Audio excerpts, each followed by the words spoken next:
Well, the Schismatic Orthodox, a little bit of a redundancy there, I guess, because the Orthodox are schismatic. They've taken the appropriated name Orthodox to show that they are Orthodox as opposed to the Catholic Church as an institution. Right. So there's a long history, okay, the so-called Orthodox churches. There was tension, between the East and the West. As a matter of fact, you might even say that tension went all the way back to the time of Constantine. The one very powerful fact is that when Constantine moved the empire, the center of the empire, the imperial city of the empire to the east, the Pope did not go with him. He was not merely a court chaplain to Constantine. He understood that his role was as successor of St. Peter and Vicar of Christ on earth to remain in Rome and to live and to die in Rome, to rule, to govern the church from Rome. And I think that speaks very powerfully and eloquently to the independence of the church, that the Pope would bow to no pressure to follow Constantine in the center of the empire to the east, but he remained firmly planted in Rome. So in other words, the history of that time shows that the church was not being paganized by the empire, was not under the thumb of the emperor. Quite the contrary. But the Pope was courageously independent, very much aware of his spiritual authority and his spiritual responsibility.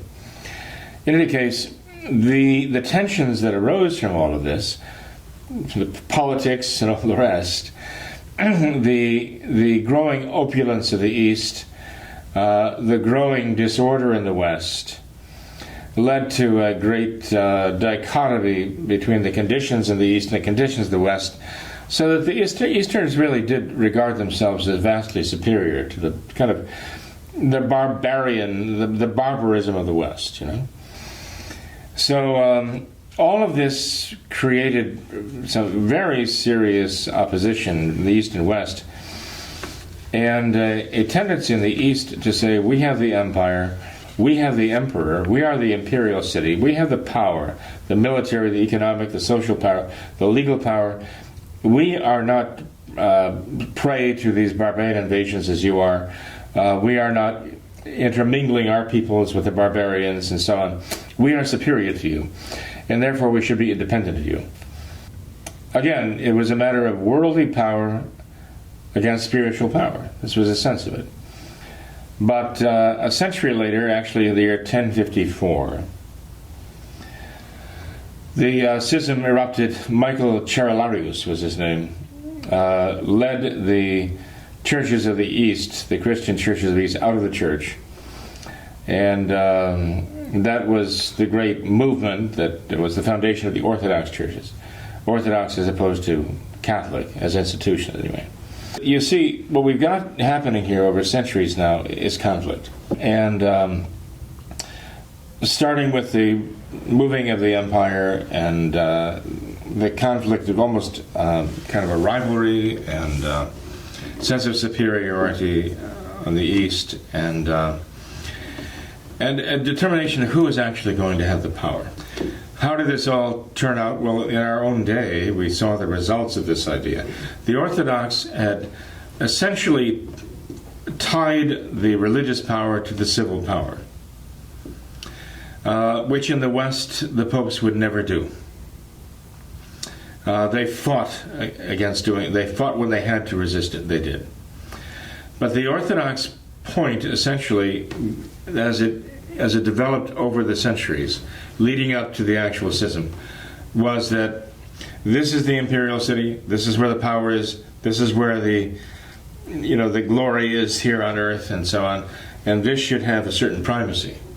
Whenever you tie the religious authority to the political authority, it is always subject not only to a turmoil, it is subject to tremendous swings of fortune, as it were, depending on who's in power and not, who is holding the political power. So having basically made the Orthodox churches in the East kind of departments of state, if you will, like departments of state, of the local authority, political authority, they found themselves finally with the Tsar, who was ordained a deacon and looked upon as the head of the church.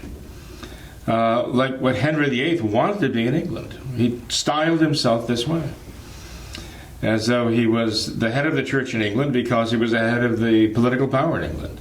That's the way things go, you know. But the Bolsheviks came into Russia. They took over. Okay, the Bolsheviks take over Russia. They are now the new political power in Russia. And they find the church as an appendage now of the government that they control. And they use the church there, the Orthodox Church, the Russian Orthodox Church, as an instrument of oppression for the people. This is what happens when you join the church together, the religious power, the religious authority, and make it an extension of the political power. So what they set in motion back then, in the year 950, by the year 1950, became a monster. Under Stalin, the last years of Stalin, he died in 53, became a monster. And the same it is whenever you have in the East, you have the Orthodox power. The power of the Orthodox Church tied to the local culture, to this certain group of people, and to the political power governing it. You have an instrument of oppression just waiting to happen. Mm-hmm. This is the fate of them. So that's a little bit of background as to the connection that shows the ultimate outcome of this error. They reject the papacy. They say the best, the Pope is the primus inter pares. He is the first among equals, okay?